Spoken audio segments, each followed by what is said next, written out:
Bom, ok, turma, vamos aí com mais uma aula sobre direito do trabalho. Agora para falar um pouquinho sobre o contrato de trabalho e essas especificações, as suas regras e o que ele tem para mostrar para a gente, tá?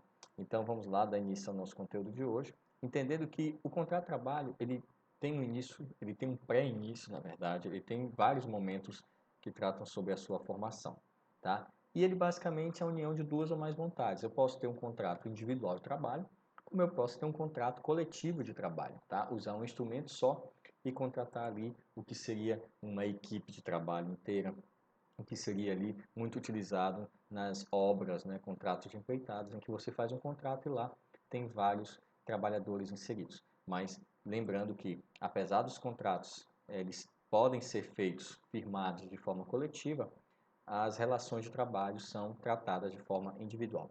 Então, existem algumas fases inerentes ao contrato de trabalho.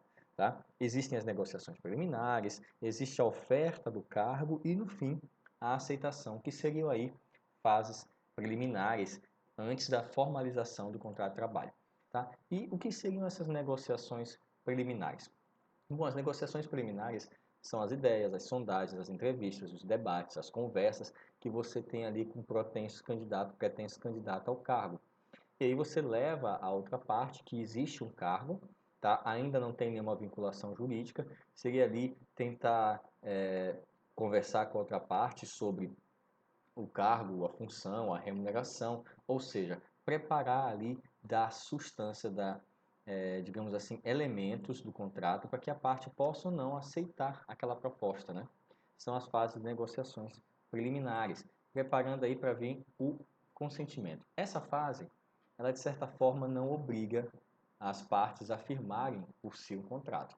Ela não traz ali uma obrigação de que você teria que contratar ou coisa do tipo. Não é bem assim, tá?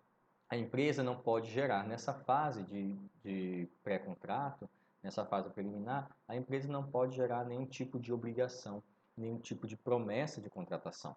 Tá? Ou seja, é a partir dessas negociações preliminares que as partes vão ali minutar o contrato de trabalho, trazer as cláusulas, trabalhar no que será depois materializado. Nem todos os contratos de trabalho seguem essas fases e essas regras, tá? Para deixar bem claro, estou tratando de todas, mas existem contratos de trabalho que são muito mais simples. Existe a vaga, a pessoa se apresenta e pronto, já está formalizado. Eu estou dando todas as possíveis fases que podem existir no contrato de trabalho. E essa fase preliminar, ela não traz uma obrigação, tá? Diretamente entre o empregado e o empregador, tá? E aí, senhores, ela só vai trazer uma obrigação se existir por partes dos participantes uma expectativa de que o contrato realmente vai ser realizado. Aí, ao ponto de induzir o empregado a ter despesas, induzir o empregado a, por exemplo, fazer um contrato de aluguel na nova sede onde ele vai trabalhar, fazer com que o empregado acabe assumindo compromissos, né, e gerando uma expectativa de que ele vai assumir um cargo. E aí você pode ter uma complicação nessa fase preliminar do contrato de trabalho. Você pode ter o que nós chamamos de um certo prejuízo ao empregado, e se for comprovado que o pretenso empregador fez com que o empregado tivesse ali vários prejuízos, gastos, ele vai ter que ressarcir, porque houve uma expectativa, houve uma promessa, o empregado foi levado a fazer despesas, né? Lembre-se que há sempre aí o princípio da boa-fé nas relações de trabalho. Então, entende-se que tanto empregado quanto empregador, eles têm que agir com honestidade, com clareza. E você criar expectativas em um empregado, fazendo com que ele faça despesas, compre material, compre fardamento, participe de capacitação, pague para participar das capacitações, isso gera uma expectativa, uma promessa. Muito parecido com o Instituto da Perda de uma Chance que tem no direito civil, que seria ali indenização da perda de uma chance. Eu falei muito parecido, mas não é igual. No Instituto da Perda de uma Chance, é quando você deixa de ganhar uma coisa porque foi impedido por alguém. E esse Instituto de Perda de uma Chance ficou muito famoso com o julgamento do Show do Milhão, em que nesse julgamento, em que houve uma ação do Show do Milhão, uma participante chegou até a pergunta de R$ 1 milhão, na época esse programa passava no SBT, e ela foi impedida de ganhar o prêmio de 1 milhão porque as respostas estavam todas erradas, né? Sendo assim, ela entrou na justiça e conseguiu provar que o SBT, na época, tinha tirado a chance dela ganhar o prêmio quando colocou todas as questões erradas. Então, senhores, o Instituto da Perda de uma Chance, ele é quando você é, de certa forma, impedido de ganhar algo que você tinha chances claras de conquistar. Não deve ser utilizado na questão da criação de expectativa na fase preliminar do contrato, apesar de muito parecido. A doutrina do direito civil afirma que não se pode exigir a prova de que o dano era certo, mas sim previsível, né? Ou seja, grande possibilidade de ocorrência. A indenização deverá ser proporcional ao maior ou menor grau de probabilidade, sempre positiva na ocorrência do evento. As negociações preliminares, como eu falei, elas não vão gerar perda de uma chance, não é isso. Apesar de ser parecido, não é isso. Se eu fosse dar um exemplo de um instituto de perda de uma chance no direito do trabalho, seria o caso de um empregado ir realizar uma entrevista, né, como eu coloquei aí no slide, e de repente, por culpa da empresa, ele ficou trancado e perdeu ali um concurso que ele estava bem cotado ou uma outra entrevista de emprego, lembrando aí que tem que haver a culpa do empregador. Então não confunda as negociações preliminares com o Instituto da Perda de uma Chance. Eles podem ter até o conceito um pouco parecido, mas de aplicabilidade totalmente diferenciada. Aqui eu estou falando de uma indenização caso o empregador ele faça uma promessa real, uma expectativa de contratação e por força dessa contratação o empregado ele acabe fazendo despesas, digamos assim, ele vende a casa no outro estado que ele morava, se muda com toda a família para o estado novo, transfere as crianças de escola, tudo isso são despesas. Aí na hora ele vai para o trabalho dele, de repente o empregador diz que ele não vai ser contratado. Então, se ele conseguir comprovar que na fase preliminar de conversas houve essa promessa direta de contratação e ele realizou despesas por conta desta promessa, ele tem como conseguir o ressarcimento, tá? Porque nas negociações preliminares o empregador não pode gerar expectativas de contratação. Tá? Expectativas que eu falo, expectativas reais de contratação. Então, senhores, o contrato preliminar ou pré-contrato, ele preenche todos os requisitos essenciais, com exceção da formalidade. E ele vai obrigar a parte, né, a cumprir ali e que se efetive a questão dos compromissos feitos no contrato preliminar. É como se fosse o Instituto da Promessa de Compra e Venda. Se eu trouxesse esse contrato, se ele fosse possível no direito do trabalho, seria uma promessa de contratação, um pré-contrato, uma promessa de contratação. Então, se ocorrer a promessa do contrato de trabalho, o patrão será obrigado a contratar o obreiro, podendo, porém, demiti-lo no exato instante que o admitiu, já que a despedida é direito potestativo. Como assim? Se eu faço a promessa de contratação, né, eu tenho que contratar. Se eu faço a promessa real de contratação numa fase pré-contratual, eu tenho que contratá-lo. Mas nada me impede de demiti-lo no mesmo dia ou no dia seguinte, porque a demissão é um direito potestativo. Se o empregado não tiver estabilidade, eu posso demiti-lo a qualquer tempo, desde que eu pague as verbas rescisórias. Então, que fique bem claro, tá? Que o empregador ele poderá, né, se ele fizer a promessa de contratação, ele deverá contratar o empregado, mas se esse empregado não tiver estabilidade, ele poderá demiti-lo, tá, no dia seguinte, desde que pague ali todas as verbas rescisórias devidas de um dia de trabalho e tenha o aviso prévio indenizado e etc. Bom, aí nós temos a próxima fase, que é a proposta, também chamada de policitação ou oferta. Aí, senhores, é uma declaração unilateral, tá? Dirigida ao interessado, geralmente, na prática, quem faz essa proposta ou oferta geralmente é o empregador, tá? É a vontade definitiva que o empregador tem de contratar nas bases ajustadas do contrato, porque as partes já fizeram todo o estudo, as partes já fizeram todo o debate, e aí, senhores, depois de feita a oferta, vem a aceitação, e aí nasceria a obrigação da contratação. Mais uma vez, a obrigação da contratação. E aí, senhores, a proposta de emprego, uma vez oferecida por uma empresa, a obriga na forma e nas condições oferecidas a ser aceitas pelo destinatário. Claramente que aqui tem a regra que, uma vez admitido, nada impede que o patrão possa demiti-lo em ato seguinte, nada impede. Mas vejam que pelo menos o contrato tem que ser feito. E ali, esse empregado pode ser demitido no dia seguinte. Então, senhores, partindo dessas fases, que elas não são obrigatórias, E no meu ponto de vista, elas têm um valor muito mais doutrinário do que prático, porque na real, né, o que acontece mesmo é uma contratação muito mais simples. Tem a fase de entrevista de emprego, em que os entrevistadores não criam nenhum tipo de expectativa, e depois faz toda aquela seleção interna e só liga para os que foram contratados assinarem o contrato que já está pré-ponto. Inclusive, muitos doutrinadores já estão defendendo que o contrato de trabalho, pelas razões econômicas, ele está deixando de ser um contrato bilateral e está virando praticamente um contrato unilateral, um contrato em que você faz por adesão. E eu vou explicar por quê. Então, o conceito é de que o contrato de trabalho é a convenção pela qual um ou vários empregados, mediante certa remuneração e em caráter não eventual, presta um trabalho pessoal em proveito e sob direção de empregador, conceito de Orlando Gomes. Temos também o conceito de Délio Maranhão, o contrato de trabalho é todo aquele pelo qual uma pessoa se obriga a uma prestação de trabalho em favor de outra. É um negócio jurídico de direito privado pelo qual uma pessoa física, empregado, se obriga à prestação pessoal subordinada e não eventual de serviço, colocando sua força de trabalho à disposição de outra pessoa. E aí continua o seu conceito. Ah, claro, mediante salário. Então, podemos ter aí um contrato de equipe também, como eu falei no início da aula, que é quando você firma com um grupo de empregados, ao invés de um empregador só. Só que lembrando que mesmo que você faça um contrato de equipe e resolva contratar todo um grupo de empregados, as relações trabalhistas, elas deverão ser feitas de forma individualizada. Então, a demissão de um empregado contratado em um contrato de equipe, ele não vai afetar diretamente outra.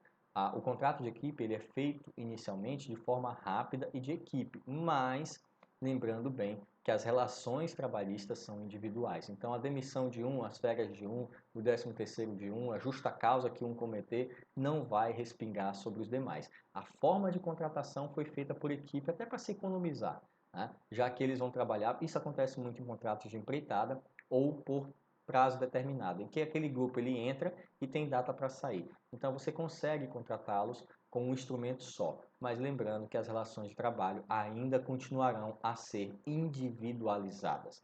Tá? O grupo de contrato de trabalho ele não tem personalidade jurídica, ele não pode assumir obrigações e nem ter direitos. O contrato é feito em equipe, coloca-se no contrato o nome de todos, nome e dados de todos, todos assinam, mas a demissão pode ser feita individual e os direitos trabalhistas também são individuais nesse caso. Sendo assim, senhores, o contrato de trabalho é a soma, é o resultado da soma dos requisitos, tá, da relação de emprego, ou seja, é a formalização da subordinação, da pessoalidade, da onerosidade, tá, da habitualidade, da ageneidade, ou seja, todos esses requisitos colocados em um papel. Ele é o resultado dos requisitos. O contrato de trabalho é um instrumento obrigatório? Não necessariamente. Tá? Eu posso ter uma relação de trabalho, eu posso ter um vínculo empregatício sem a necessidade de um contrato de trabalho escrito. Lembrando que o contrato de trabalho pode ser tácito, né? Pode ser verbal ou escrito e pode ser até um contrato de trabalho tácito, feito no aceite, no silêncio, sem a manifestação direta das partes. Então, senhores, a denominação utilizada antes da legislação trabalhista era contrato de locação de serviço, porque veio justamente do direito romano, em que imperava o locatio operario. Inclusive, nós falamos sobre isso quando tratamos sobre história do direito do trabalho, falamos muito desse locatio operario do direito romano. Tá? Então, o primeiro contrato de trabalho, inspirado no Código Civil de 1916, era chamado de contrato de locação de serviço. Com o nascimento do direito do trabalho e a CLT em 1943, aí, senhores, foram usadas algumas expressões. A primeira foi contrato de indústria, contrato operário, mais tarde foi chamado de contrato de salário e também chamado de contrato corporativo, até chegar ao que nós temos aí, tá? Com o advento da lei número 62 de 5 de junho de 1935 ali, início do mandato de Getúlio Vargas, sua vez regulava a rescisão do pacto laboral, passou-se a utilizar a denominação contrato de trabalho e vigora até hoje a denominação contrato de trabalho, tá? Que é adotada até os dias atuais. Então veja que é um conceito que já sofreu muitas mudanças, mas está aí no nosso ambiente desde 1935.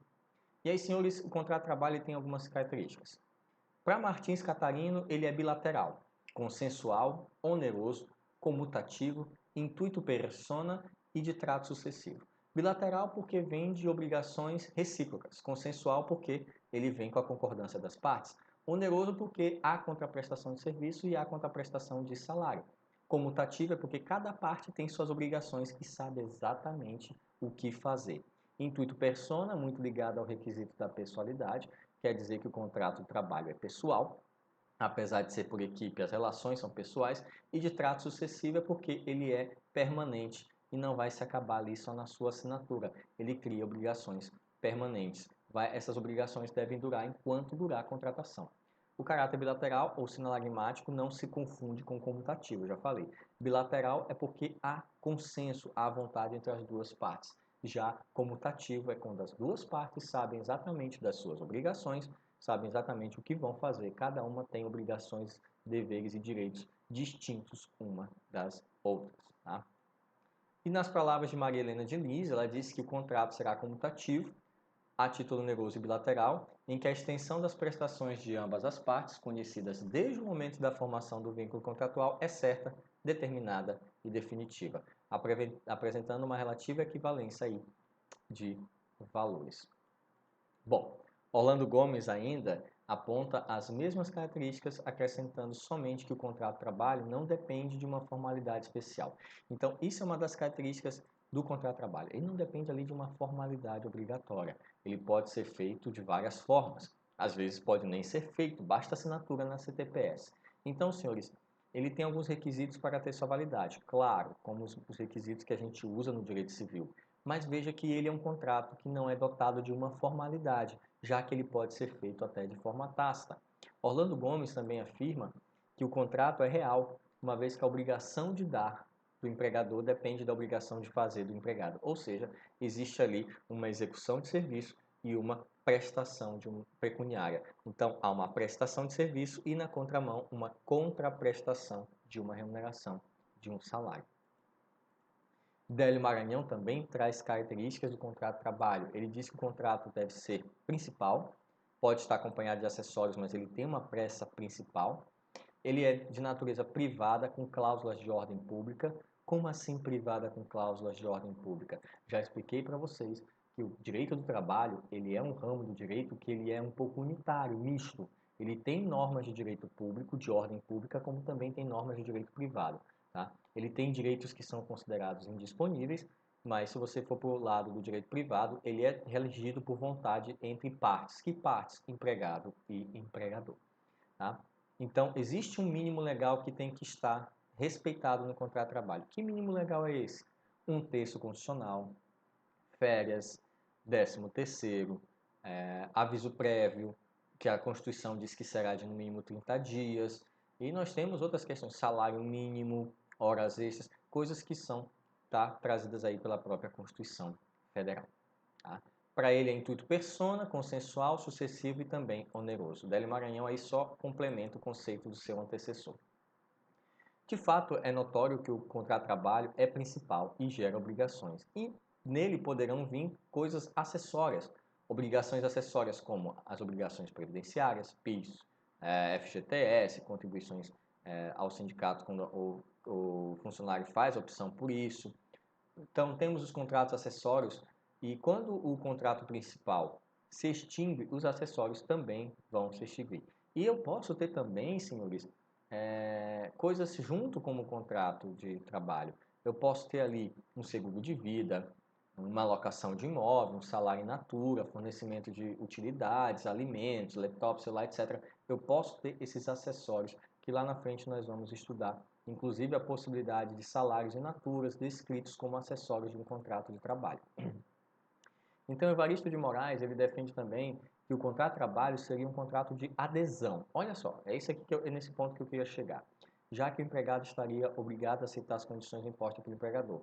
Mas essa posição é criticada pela doutrina. Evaristo de Moraes, ele está sozinho nessa, porque ele diz, os outros doutrinadores afirmam que é possível você ter ali a autonomia da vontade das partes nos ajustes e cláusulas contratuais. Bom, meu ponto de vista, tá? Meu ponto de vista, não é obrigatório, não é o de vocês, mas Evaristo de Moraes tem um certo, ele tem uma, digamos assim, ele tem um certo entendimento e não está completamente errado, apesar de criticado pela doutrina majoritária, porque ele traz um conceito atual.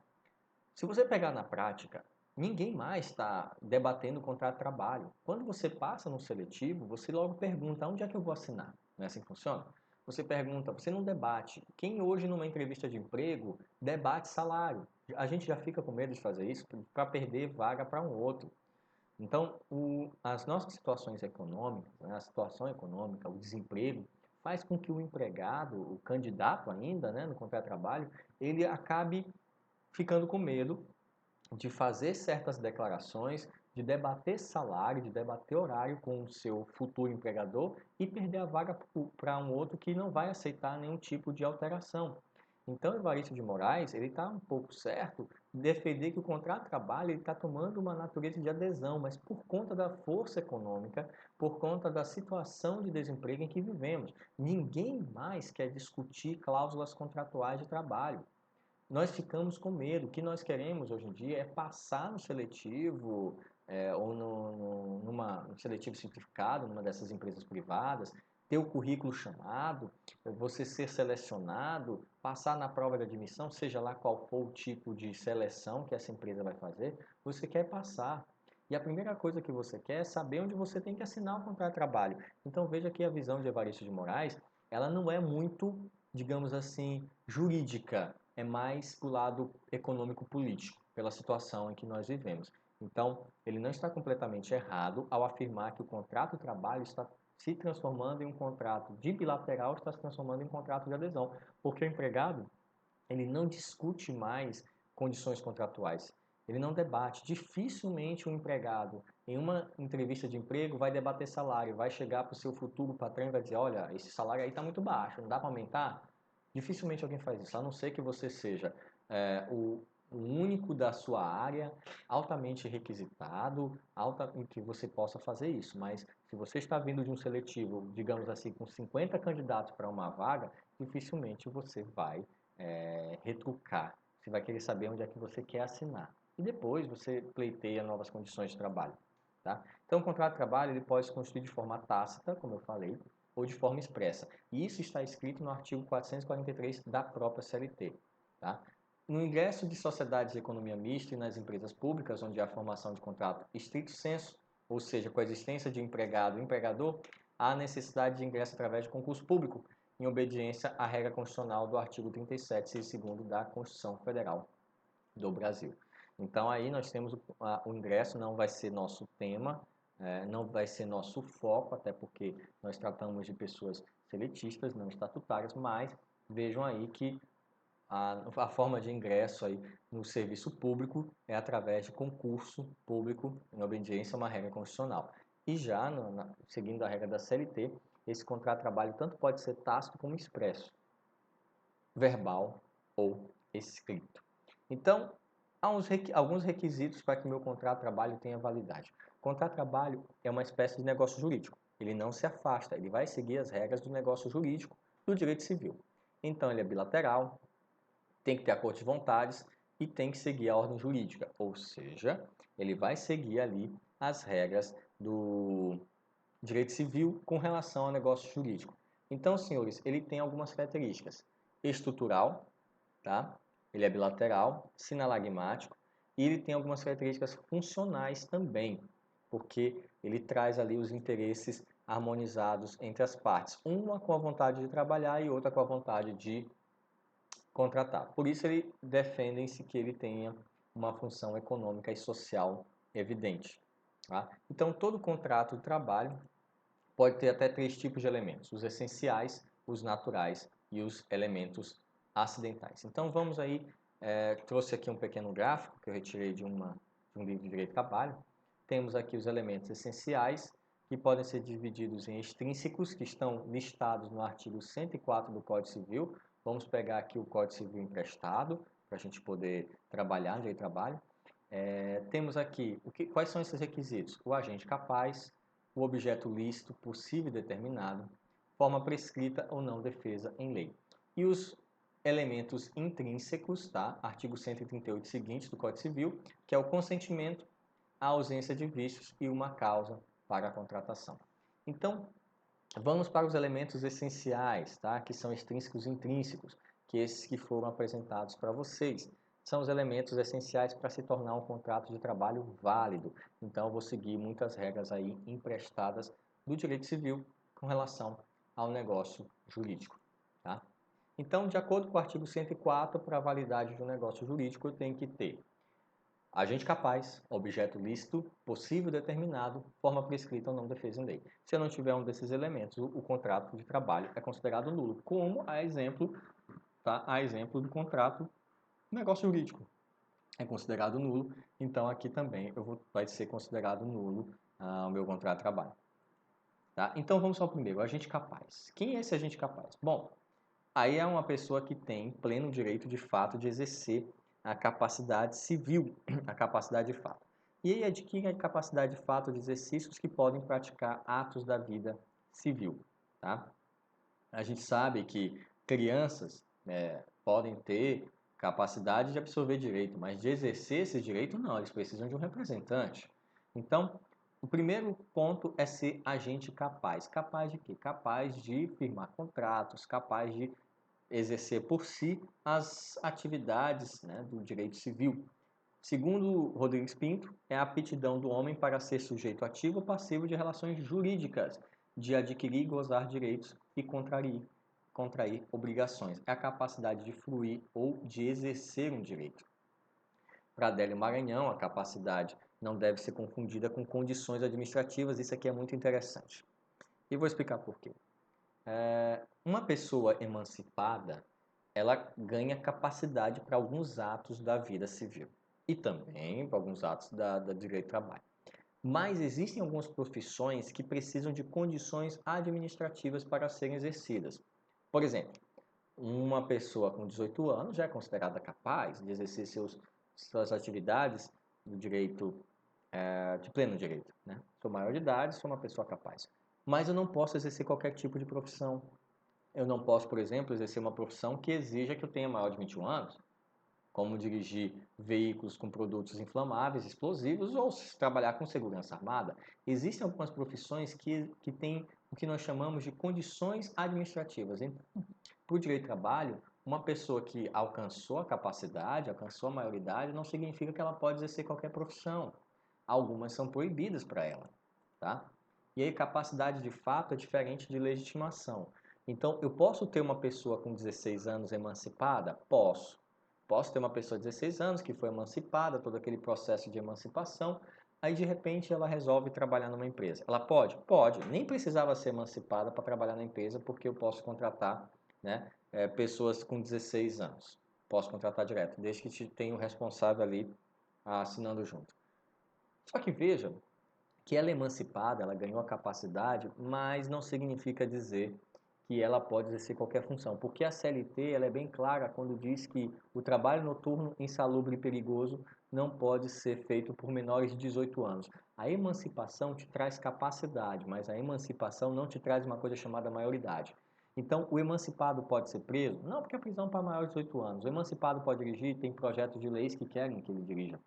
Mas vejam que quando a lei traz maiores de 18 anos, não entram os emancipados. Mas quando a lei fala pessoas capazes, aí o emancipado entra. Então, muito cuidado com a literalidade das palavras, tá?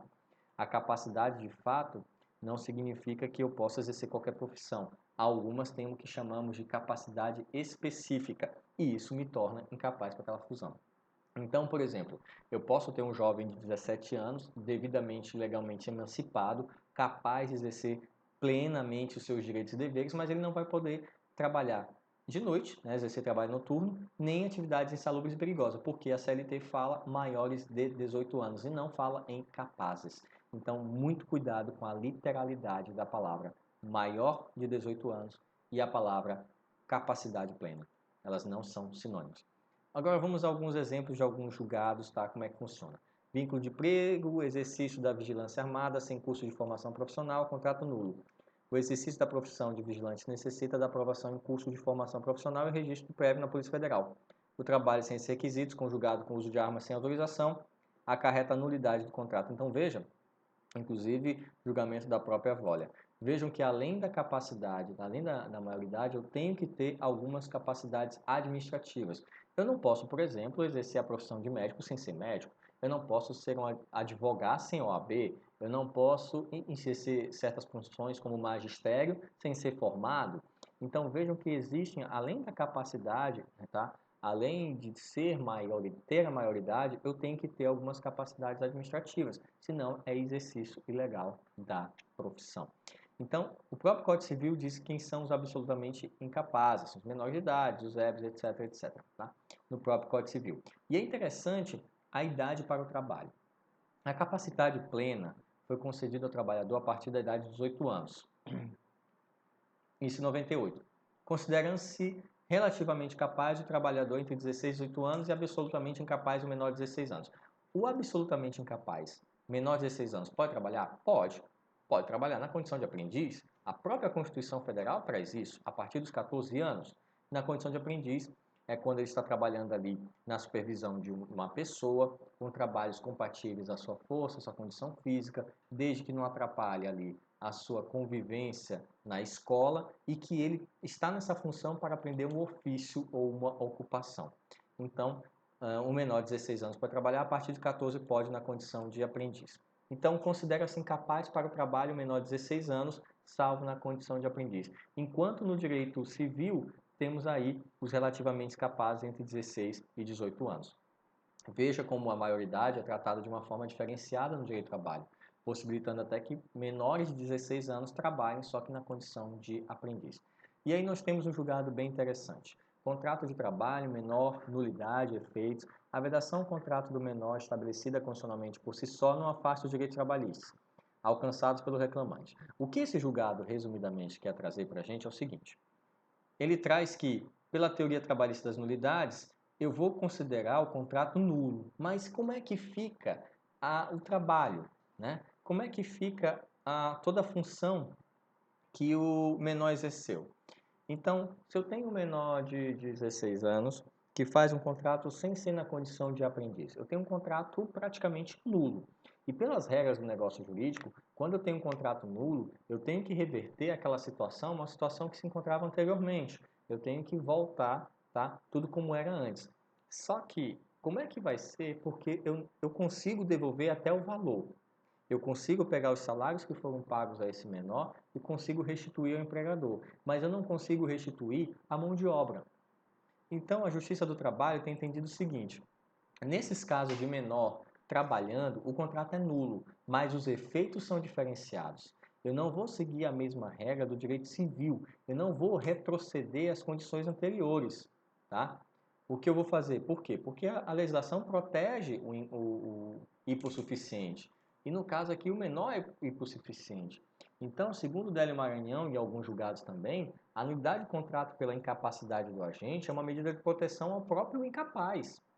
Assim, se um menor de idade que não ocultou a sua incapacidade, ele deixou isso tudo bem claro para o patrão, ele deixou bem claro que ele não tinha 16 anos, que o trabalho não era na condição de aprendiz, ele deixou isso bem claro, nunca escondeu a sua incapacidade e de repente o contrato é nulo, tem que ser garantido todos os direitos trabalhistas para esse menor, mesmo que o contrato seja nulo, diferente do que acontece no direito civil, porque o que se protege aqui justamente é o hipossuficiente. O direito do trabalho tem essa característica de proteção ao hipossuficiente.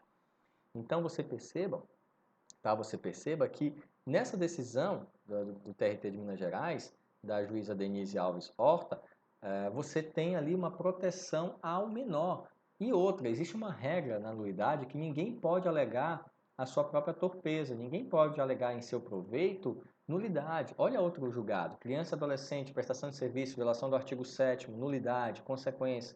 O reconhecimento da nulidade da relação de emprego pelo desrespeito da norma constitucional, que proíbe o trabalho dos que não alcançaram 16 anos de idade, não é empecilho para o reconhecimento do vínculo, registro em CTPS e tudo, e o cumprimento pelo empregador de todas as obrigações trabalhistas previdenciárias. Deve ser diferenciado sempre o trabalho ilegal do trabalho proibido, jamais perdendo de vista quem o Constituinte visou proteger. Aí, agosto de 98, essa decisão.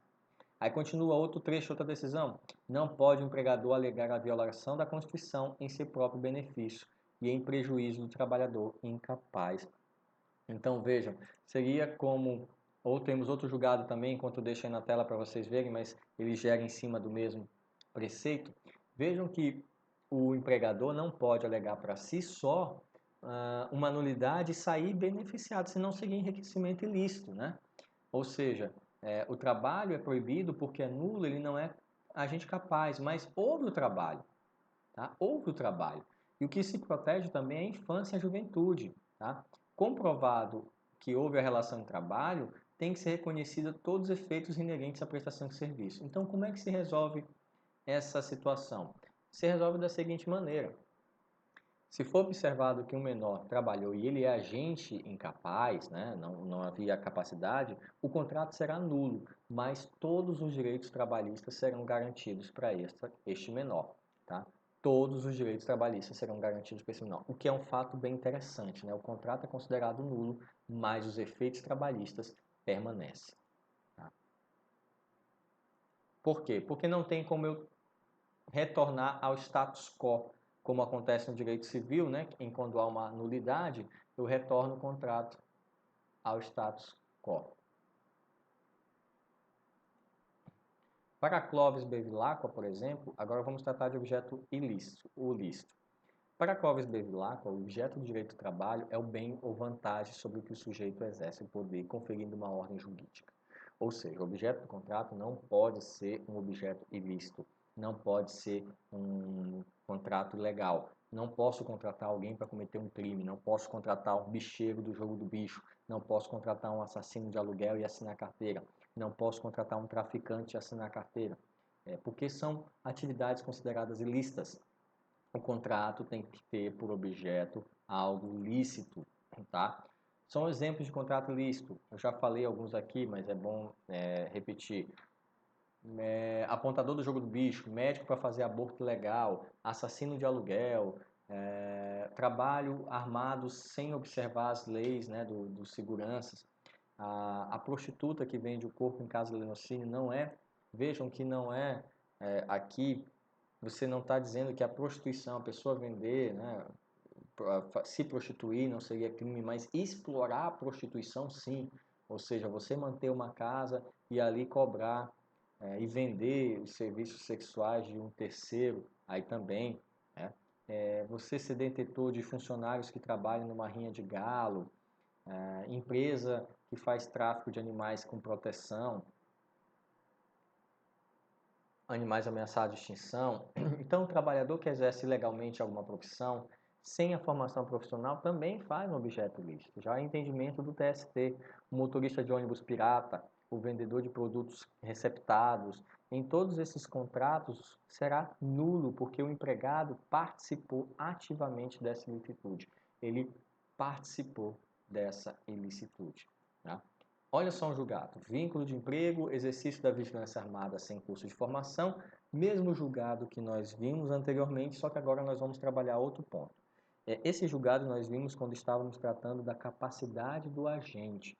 Agora vamos ver também que ele vai tratar da ilicitude, ou seja, profissional trabalhando armado sem curso de formação profissional e sem registro prévio na Polícia Federal. Então, ele estava totalmente ilegal nesta, além de não ter a capacidade administrativa que seria o curso, ele também está ilegal porque ele estava trabalhando como segurança armada sem curso de formação e sem registro da arma.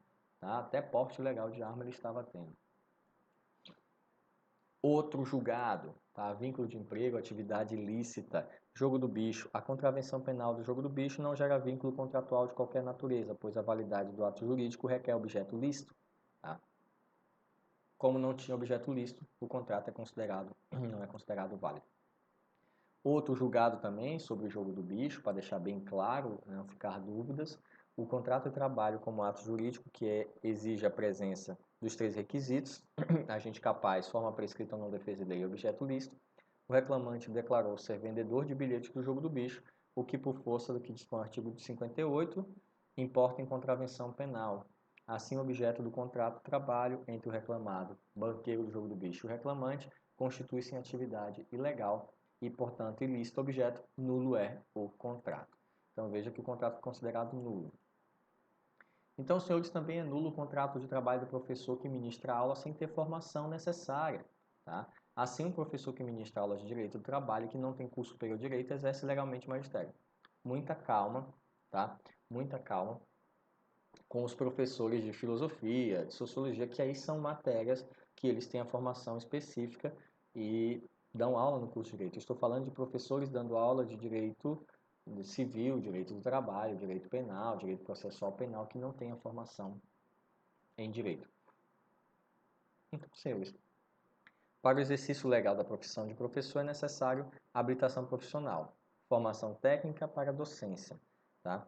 Professor de direito basta ser formado em direito, medicina e assim sucessivamente. Ah, mas algumas faculdades exigem especialização, algumas exigem mestrado, aí vai de faculdade para faculdade, tá? A lei exige uma formação em curso de pós-graduação, tá? Com preparação para o exercício do magistério no ensino superior.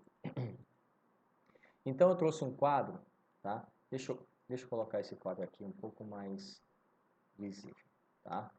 Para que a gente possa trabalhar com ele. Deixa eu ver se eu consigo ajeitá-lo. Pronto, assim acho que ficou melhor. Bom, se for observado o objeto ilícito, eu tenho várias situações. A primeira situação, o empregado não sabe, não contribui, ou seja, ele trabalhava na empresa e nem sabia que aquela empresa explorava, ou seja, ele era um empacotador, tá? Na verdade não, ele era um telefonista e de repente aquela empresa que ele trabalhava, ele era uma empresa que fazia tráfico, mas ele não sabia e nem contribuía. Ou então ele era um faxineiro, tá? Serviços Gerais, responsável pela faxina de uma empresa que fazia tráfico, né? Vendia entorpecentes, ele não sabia. Então, se o empregado não sabe e não contribui, ele tem ali todos os seus direitos trabalhistas. Objeto lícito. O empregado sabe da atividade ilícita da empresa, mas de certa forma não contribui. Eu posso ter dois entendimentos. Ou ele só recebe seus salários e dependendo do grau de ciência que ele tinha, ele não vai receber nada. Outra situação, o empregado sabe e contribui, né? Ele sabe da atividade ilícita da empresa, contribui para ela e não recebe nada, o contrato é perfeitamente nulo. Se o empregado não sabe e contribui, ele tem todos os direitos. Bom, o que eu devo considerar como julgador? Não é o fato dele contribuir ou não, é o fato dele ter ciência, dele não ter ciência da atividade, tá? Aí ele pode receber todos os seus direitos, com as ressalvas, dependendo até onde os atos dele alcançarem, tá? E aí nós temos mais um julgado também que trata de objeto lícito, vínculo de emprego, trabalho desenvolvido em caso de prostituição, reconhecimento, destituição de trabalho ilícito e trabalho prestado em atividade ilícita. Esse julgado foi interessante porque reconheceu o vínculo trabalhista não da prostituta, da garota de programa, mas reconheceu o vínculo trabalhista, tá? Da pessoa que trabalhava como cozinheira. Então vejam que ela trabalhava numa atividade ilícita, mas não fazia um trabalho ilícito. E o que o direito do trabalho ele leva em consideração é justamente o trabalho, não o local. A questão é que você dificilmente vai querer exigir verbas trabalhistas de alguém que foi preso ou do tipo, né? Se você trabalha, por exemplo, numa empresa que faça tráfico de drogas e você não sabia, dificilmente você vai querer processar seus ex-patrões na justiça do trabalho. Até um risco de vida, né? Então, senhores, quando há objeto ilícito, não há vínculo de emprego entre a casa que explora a prostituição e a mulher que se dedica em face da ilicitude do seu objeto, julgado aí de 2000, tá? Não há vínculo trabalhista. E aí, temos outro julgado também, não é juridicamente possível o reconhecimento do vínculo do emprego quando o objeto do alegado lavor do autor e da atividade da pessoa que toma seu serviço é ilícito, no caso, ligadas ao lenocínio que constitui ilícito penal, isto porque está se desrespeitando um dos princípios incisos de todo o contrato, que é justamente o seu objeto lícito. E aí, senhores, temos mais um julgado, vínculo de emprego, jogo do bicho, que reforça justamente o conceito de objeto lícito. Sendo objeto de trabalho ilícito, nos termos da lei, não há que se falar em relação de emprego. E aí nós temos mais um requisito, possibilidade física do objeto. O contrato de trabalho tem que ser possível de ser realizado, materialmente possível. Eu não posso ter um negócio jurídico de um contrato de trabalho impossível. Tá? Por exemplo, exigir, como está aí no slide, exigir que um funcionário erga uma construção, um muro até o céu, comece a construir uma casa do telhado para baixo, faça um prédio em 15 dias, ou seja, trabalhos humanamente impossíveis. Esses contratos são considerados nulos porque esse objeto é impossível. Tá? E ele tem que ser, além de possível, tem que ser determinado. Eu não posso contratar uma pessoa sem falar o que ela vai fazer. Ah, eu vou contratar alguém. Para quê? Não sei, estou te contratando. Não, esse contrato é nulo. Você, quando contrata um empregado, tem que determinar exatamente aquilo que ele vai fazer, aonde ele vai trabalhar, o que ele vai fazer, enfim. Você tem que determinar quais são as funções daquele funcionário, qual é o cargo que ele vai ocupar, qual é o horário dele de trabalho, qual é o salário dele. Não pode ficar jogado, você tem que determinar, você tem que dar as ordens para o seu empregado. Ele tem que saber exatamente para que e por que ele está sendo contratado. E claro, o contrato não pode ter uma forma prescrita ou não defesa em lei, ou seja, uma proibição legal. Como assim? Tá? Concluir que o contrato é nulo, tá? E nulo negócio jurídico se não for efetuado sob a forma que a lei prescreve. A lei pode exigir que o contrato de trabalho seja escrito e registrado. E se não for feito dessa forma, ele é considerado nulo porque ele não observou uma forma prescrita em lei, tá? Então vejam que se existir alguma formalidade, algum contrato de trabalho que exija uma certa formalidade, tá? Que a lei expressamente exige uma formalidade, né? E essa formalidade não for observada, esse contrato é considerado nulo, tá? Porque não foi observada aquela forma que a lei exigiu. E temos os elementos essenciais intrínsecos, tá? Ou requisitos intrínsecos. O primeiro é o erro. Aí entramos no campo dos defeitos do negócio jurídico, né? O primeiro é o erro. Artigo 138 a 144 do Código Civil. Se o ato for praticado sem a noção exata, foi feito por erro, eu aceitei o emprego, mas não estava claro o que eu ia fazer, e esse erro influenciaria diretamente na minha vontade, tá? Eu posso considerar que houve um erro no meu negócio jurídico, que houve um erro na minha contratação. E aí, senhores, o contrato é anulável. Eu posso pedir a anulação desse contrato porque foi feito com erro. Eu não sabia que eu estava assinando um contrato para fazer uma função, assinei, de repente me surpreendi, tá? Aceitei de forma equivocada. Pode ser também haver a existência do dolo, tá? É o emprego de um artifício, de um expediente astucioso para induzir alguém a praticar um ato que prejudica e aproveita e tira proveito, ou seja, um dolo ao meu favor, a favor de terceiro. Eu faço um contrato de trabalho e lá eu começo a agir dolosamente e prejudicar esse empregado, tá? E eu começo a ter vantagens sobre essa situação. Então, se o empregado conseguir comprovar que houve aí, né, esse dolo, eu posso pedir a anulação desse contrato. Ou seja, o empregador ele agiu dolosamente e acabou prejudicando o empregado e tirou proveito dessa situação. Então eu posso exigir sim que esse contrato seja anulado. Tá? Ele não é nulo, ele é anulável. E a coação é quando você pressiona fisicamente ou moralmente a uma pessoa, tá? Para que ela faça ali, assine o contrato de trabalho. Como é que eu posso ver isso? Eu imagino do seguinte cenário. Eu, querendo muito um emprego, acabe ameaçando o meu empregador a me contratar. Seja ameaçando contra a sua própria vida, a vida de seus parentes, etc. Orlando Gomes traz um exemplo claro, tá? Para Orlando Gomes, um exemplo parecido com o que eu dei, é o caso de um empregado coagir seu empregador a admitir determinado trabalhador sobre temor de causar prejuízos e danos dentro da empresa. Tem também a simulação, e esse aqui é o mais comum no direito do trabalho. Contratos feitos sob a capa simulada, tá? Ou seja, feito de uma forma, mas na verdade era para ser outra. Aí nessa simulação eu colocaria aqui aqueles contratos com desvio de função. Na folha eu coloco um cargo de administrativo, um salário menor, e, na verdade, o empregado está realizando uma função de gerente, né? E ele recebe por fora. É um contrato simulado para causar prejuízos ao empregado e também até à própria previdência, né? Porque eu vou recolher tudo com o cargo que está na carteira, quando efetivamente o empregado exercia outro cargo. Então, na simulação, uma declaração ilusória de vontade com o objetivo de produzir um efeito diverso daquele que está no contrato de trabalho. A simulação do contrato de trabalho acarreta sua nulidade absoluta, interessante isso aqui, e não gera o efeito desejado. O que é nulo é o contrato, tá? E não a relação de trabalho. E isso é um ponto interessante.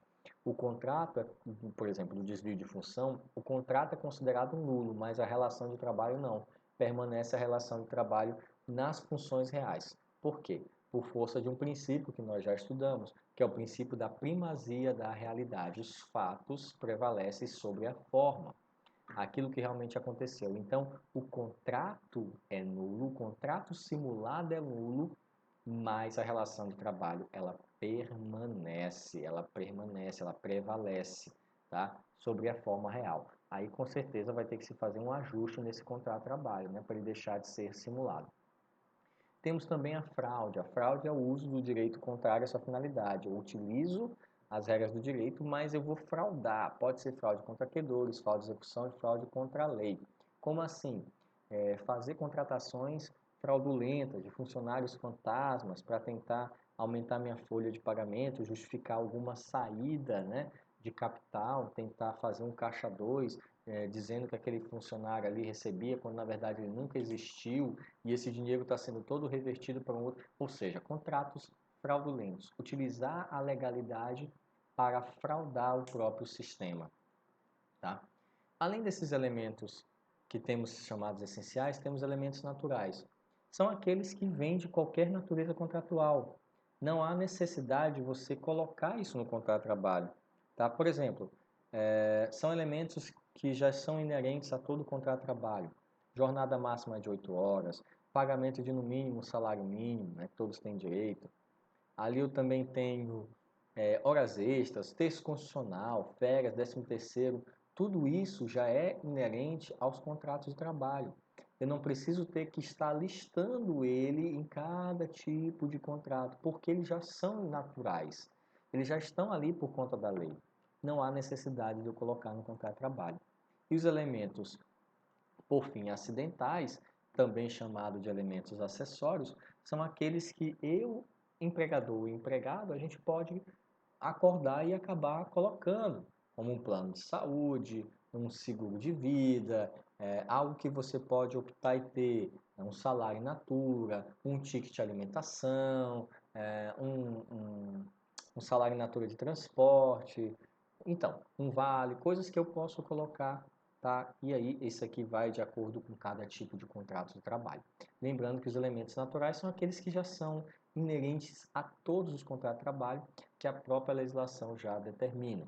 E como eu falei, um exemplo são as férias, o 13º, o texto constitucional das férias, o direito às horas extras no banco de horas, tá? Jornada máxima de 8 horas de trabalho, se for por turno, plantão 12 por 36, no mínimo 1 hora de intervalo, podendo ser reduzido para 30 minutos, regras trabalhistas que se aplicam a todos os contratos de trabalho, que são tidos como elementos naturais. Bom, espero ter esclarecido alguns pontos relativos ao contrato de trabalho. As dúvidas vocês podem colocar nos comentários. A gente se vê. Até a próxima aula.